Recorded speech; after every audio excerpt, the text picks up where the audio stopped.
Well, good afternoon, and thank you all so much for being here as we are prepared to give you an update on the cyber incident, as well as a couple of things we will add on, as weather and the like, sewage and water board, just some basic updates that we would like to share using all of our time really wisely. First, being is that the plan for recovery, it is working. You're going to learn more about that, hear more about that from our IT director. And you should also understand that it's a priority for me and my team that we see, that our people see, meaning all of our residents see government working. It's very important. So we're not wanting to abandon just the daily work. We're making sure that we're leaning forward and we are producing and providing results on the street as best we can. I've directed all department heads again to make that happen. Continue to work manually where necessary, but also getting things done. In addition to that, I want to be able to say in terms of our outward facing governmental agencies or departments where residents are seeking our help, that we really are not only a city of yes, but we're working to get to the yes and not just saying no because of this situation that we are in. We continue to work in a unified command structure, and what that means is that not only with the city's IT department and team, but that's also with other city agencies, public agencies, of course, the National Guard, FBI, all of our federal partners, as well as state partners continue to be on the ground with the city of New Orleans. We'll learn more about this as we move through this press conference. And I'm going to start with an update from our director, Kim LeGroux. And Kim, come on up. Chief Information Officer. Thank you, Mayor. Good afternoon. Our update at this point is the forensic investigation into our cyber attack is still ongoing. Our agents are still collecting information and determining the root cause of our attack and whether or not any data has been compromised. From what we know, we are confident that the data that we have is recoverable, and the disaster recovery plan that the city has designed is actionable. That means our strategy to recover our data and return systems to normal is working. We don't have a complete timeline of when that will happen, but we are confident that the approach that we're taking and the work that we're doing will be successful. That is very important. Until then, we have a communication strategy, which is our city phones are working, so you can contact our city agencies, and we are disseminating information to our departments, to our city employees, and the public as effectively as we can at this time. Beginning tomorrow, we will have over 50 volunteer state agents and government partners on the ground recovering our assets, our computers, and effectively building a new and safe environment for the city. That is going to be a tremendous lift. We have over 4,000 computers in our environment and about 100 sites to reach, but we have a plan and we will begin executing tomorrow. Okay, thank you so much. And you know that we will have Q&A after this to address any further questions or clarifications that you will need, but we'll keep moving. Lieutenant Colonel, I'm going to ask to come back up Stephen Durrell to give us an update from his perspective. Okay, thank you, Mayor. Thank you, Colonel. Okay, good afternoon, everyone. I'm Lieutenant Colonel Steve Durrell with the Louisiana Army National Guard.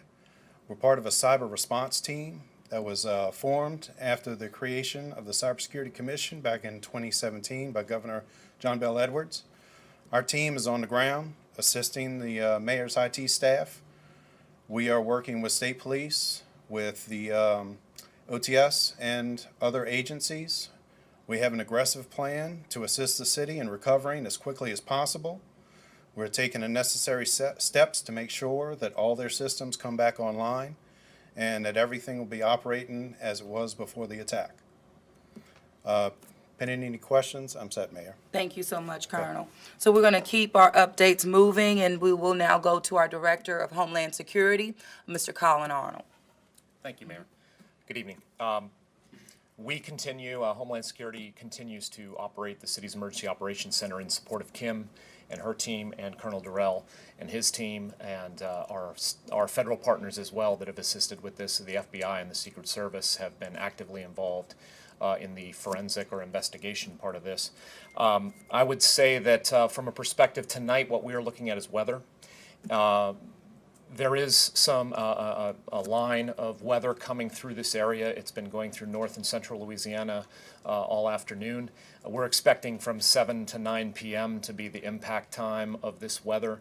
Looking at rain totals, it's about a half an inch to about 3/4 of an inch. Not that great of a concern. More concerned about wind. And we're talking about power issues. Fortunately, what we've learned from Sewage and Water Board is that turbine 4, the turbine that tripped offline the other day that necessitated the need to start turbine 5, which then had the incident. Turbine 4 is okay. It's working. And they also have turbine 6 online for redundancy for any weather tonight as far as wind, if there happen to be a power outage with energy. So what we'll do tonight, since we're already in this mode of response with the cyber incident, is we will also monitor the weather. We can multitask, and so we'll do that. We'll continue to watch the weather. We'll work with Entergy and Sewage and Water Board and partners that they are and always have been, and we'll continue to monitor that. And there is redundancy in Sewage and Water Board's power tonight for the weather, and I think that's a big takeaway. So thank you. Thank you, Colin. Thank you so much. And I'm going to go now to our Director of the Orleans Parish Communications District, Mr. Tyrell Morris. Thank you, Mayor. Good afternoon, everybody. Just a reminder, 911 is for life-threatening emergencies only. Please do not call 911 to simply ask a question. If you have a non-emergency public safety need, we have the public safety line 821-2222. But for everything else, 311 is your place to go. But a reminder, 911 is for life-threatening emergencies only, and we continue to maintain that system at 100%. Thank you. Thank you so much, Tyrell. I'm going to go to our Superintendent of Police, Sean Ferguson. Thank you, Mayor. New Orleans Police Department continues to operate at an optimal level. We have not been impacted with field services at all. Besides our report writing, we are handwriting our reports, arrest warrants, as well as search warrants. Unfortunately, we cannot at this time provide any requests for public record requests, subpoena requests, or any reports that are normally requested through our record room at this time. But we do expect those services to come up sooner rather than later. But again, we continue to operate at an optimal level. Thank you so much. Thank you so much. And our Superintendent of Fire, Chief McConnell. Thank you, Madam Mayor. The fire department's ability to respond to emergencies has not been impacted. Once again, we are keeping our reports on a manual basis, and we will put those into the system as soon as things come back online. I do want to comment on an incident that happened this morning that we've gotten some calls about in the French Quarter on Dauphine Street, 500 block. There was a car fire. There was an explosion in a car fire. What the investigation has revealed is that there was a sewer leak, which is still under investigation. We don't know the source of it, but it got into the electrical vault. The power lines all run underground in French Quarter, and the methane gas that was produced from the sewer was ignited by an electrical arc, and that's what caused the explosion, caused about 4 manhole covers to come loose, and then obviously it was a flame, and one of the manhole covers was right over a car. That car was ignited and burned. So that was what happened at that incident. I just wanted to make sure everybody, got the answers to people so they knew what was going on. The investigation as to where the source of the sewage is under investigation. Entergy has pumped out that vault to reduce the risk of that happening again. In other words, got the sewage out the vault to reduce the methane gas being produced. And Chief, just for the record, no one hurt. No, we have no reports of injuries from that incident. Okay, thank you so much. Okay, and now we'll hear from Dr. Emily Nichols of EMS. Thank you, Mayor. Good afternoon. The primary operations of emergency medical services continue to be unimpacted. We are fully operational in our 911 response. Any requests at this time from 311 or any public records requests certainly do have a delay at this point, but our IT specialists are working with those in the city and the other city agencies to continue to get back online. Thanks. Thank you so much. Okay. And I have our Director of Public Safety and Homeland Security, Colonel Abbott. Thank you, Mayor. I just want to make one comment, and I think that you can see the continued coordination between these public safety agencies that face multiple challenges, not only today, but yesterday with the added problems on top of our communication issues that we now have conquered. We continue to work together and accomplish the mission, and that's protecting and providing for the security of the citizens of this city. Thank you. Thank you so much, Colonel. And with that, I'm going to, as I talk to you, as I've started this in terms of our forward-facing departments with the public, those general updates that are just critical to our operations and, of course, that of our people. Zach Smith, our Director of Safety and Permits. Thank you, Mayor. Good afternoon. Just wanted to remind the public that the Department of Safety and Permits is open for business as usual. We're answering the phones, we're issuing permits, we're taking in new permit applications, we're conducting inspections in the field. We've released utility meters today. We will continue throughout the week. We are not affecting the public in any way as related to the outcomes. Obviously, the process is a little bit different as we've had to manually enter things, we've had to manually check things, but we have had a very healthy number of folks come in foot traffic, a lot of phone calls.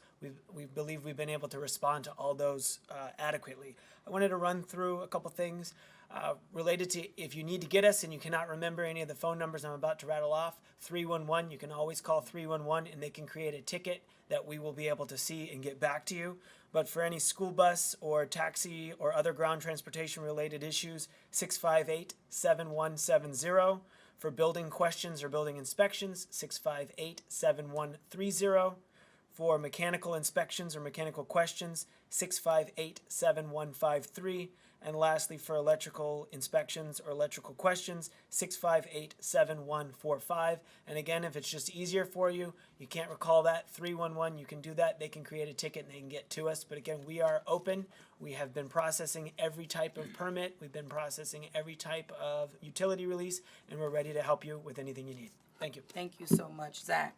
And also, I'm going to have, excuse me, our Chief Financial Officer just come and give you an update as well, Norman White. As we said last week, our financial systems are strong. Most of our items are all cloud-based, so they're secure. Our banking information, all those are within hand.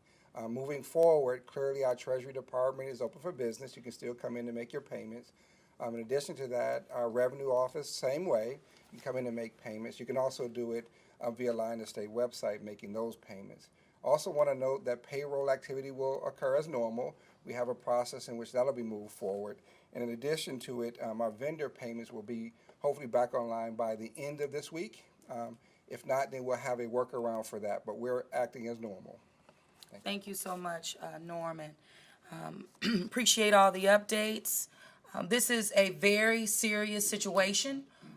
Security breach is one of public safety, and we're taking it just as that, very serious.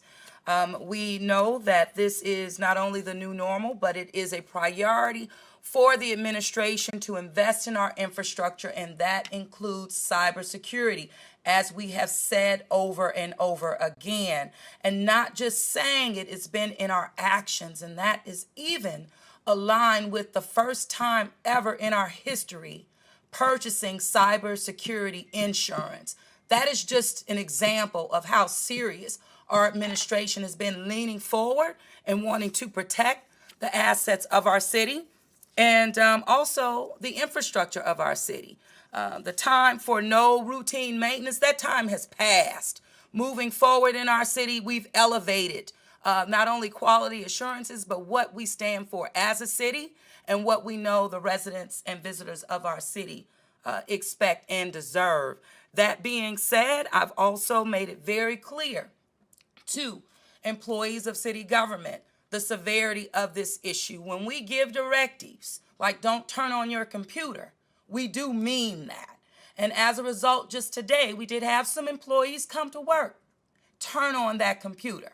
So what I have said is that with the state of emergency that we're in, Accountability will always be number one, and there will be consequences to actions as relates to not following protocol or procedures handed out by city government. So with that, we'll go to Q&A. Thank you, Madam Mayor.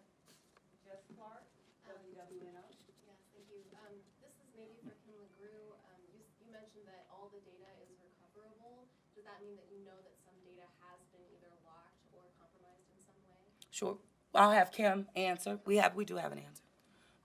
So our structures are recoverable. The forensic investigation is still ongoing. So at this time, what we know is the plan to recover from our backups and the disaster recovery structure that we put in place will work. The forensic investigation is still ongoing. But in regards to those structures that we had in place and we were intentional about making sure that they existed, was exactly what this administration was, I would say, told when we were on the phone with DC just yesterday afternoon. They really did speak to the preventative measures that this administration has taken and have been able to, we're in a better footing because of it. So the structure, as Kim mentioned, has really helped us. LaToya. The New Orleans Advocate. Mayor, there's a lot going on right now. There's the cyber attack, a couple of explosions, the continuing response to Hard Rock. Has that taxed the city and city employees? You know what? From what we see on the ground, that it really has not. It has proven that the team that we have is truly resilient, and not just with a word, but in action. And I think that we've been able to demonstrate that we are able to meet the needs as they come. As they come our way, we handle them accordingly, and we do so with dignity, with real integrity and accountability at every single level, and we'll continue to do that. You spoke a little bit about the volunteers that are coming in to help with recovery. Can you talk a little bit more about what capacity they'll be helping in overall? Sure, multiple areas, Kim. So our biggest lift is the re-imaging of all city computers. We're taking every precaution. We won't assume that anything is safe or uncompromised. So we have over 100 locations in city government. Some have more computers than others, but most of that is helping us on the ground get that project done in as quickly as we can. So the majority of them are technical engineers who will be here working with our teams. And just to clarify, does that mean you need to look at every computer and see if it's been contaminated? Yes, it does. Every single computer. And the good news is that with us being so prepared, in some of these emergencies, you find out you even have more assets than you even knew about. And one is through the Orleans Parish Communications District. One example is that from our health director, we have WIC stations throughout the city of New Orleans where our moms and parents have appointments that they have to make, also to get adequate resources or their EBT card.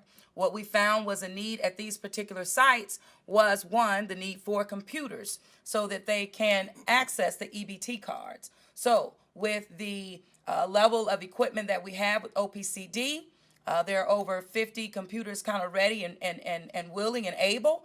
And so that's how we're being very strategic about the assets that we have and how those assets are deployed strategically to meet the needs of our people. So those moms, who are going to their WIC appointments, that we can also give them the resources and tools that they need and expect when they go to the WIC and go to their appointment. So we're in the weeds as far as we need to be with meeting the needs of our people. WGNO. What was this malware capable of? What is that? What was the malware capable of? I mean, was it just getting into people's information, or was it capable of doing way more than that? Oh, the structures. He's talking. Come on. Well, as we've already stated, the investigation is still ongoing, but it was ransomware, which is capable of going in and encrypting your data. So that's so you can't get it. And there's only one way of getting it back, and that's it. If you have, there's two ways of getting it back. If you have it stored as a backup, or if you pay the ransom. we're picking to restore it from backup. Catherine Mazzone, Fox 8. I had a couple of questions. First of all, about the explosion in the French Quarter. I'm just curious as to whether people are still evacuated, if they've been able to return home. Okay. The evacuation area, basics. Sure. I know entities out there doing some work. I believe everyone has been able to return to their homes, but I will get you an answer right after this. But I believe everyone was returned to their home this morning. But I'm not sure if the work that's being done has caused anyone to not be able to go back. So I will get that verified right after this and get that to you. Thank you, Chief. And I wanted to ask also about the cyber attack or the cyber incident. It was an attack. It was an attack. And was it, can we call it a successful attack or an attempted attack? Well, if we're saying that we have not received a ransom, I believe it wasn't so successful. But I'll have my team respond to that more appropriately. I would like to know, it's interesting that don't turn on your computers, and I'm assuming that's because, like you said, you don't know what's in each one, right? That's correct. Out of an abundance of caution. What we do know, if attacks are advanced, if they progress to the point where data is unusable, we would know that, and then we would experience the ransom demand. We did not get to that point. We shut off our computers and our connection to the internet, our connection to our partner agencies in an abundance of caution on Friday. As soon as we were able to confirm this attack, that's what we did, and we are in a process of recovering from this. So successful in that it was enacted, but unsuccessful in encrypting the city's data and taking away our valuable information. Exactly, and one of the directives that we've had to make, for example, is that we have heard several, employees say, "Oh, I backed up my computer right before I cut it off," and I have, and we're like, "No, we don't want that thumb drive. That will not re-enter our newly, environment that we are building." So this is very serious, and we're just wanting, we're taking it very serious because it is. You said newer and better. I remember you saying that. Yes. Yes. I mean, we're having to build a new environment, right? And so making sure that it will be, sustainable, and we will continue to maintain that environment as we have to do with any infrastructure.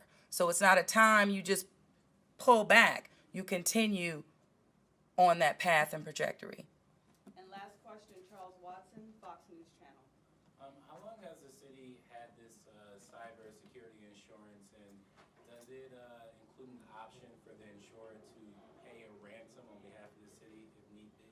I can give you more details later, going into the weeds of it, but I thought it was worth mentioning, and because it is a real example of how we've been talking about cybersecurity as infrastructure and the needs for us to take it very serious. We were able to purchase that insurance at the beginning, in 2019.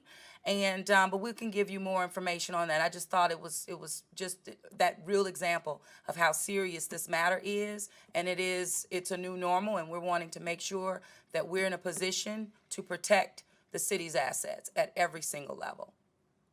And she said the last question, but I'm feeling sweet. So go ahead. Okay. Mayor, when the OB fell under cyber attack, it was closed for more than a week.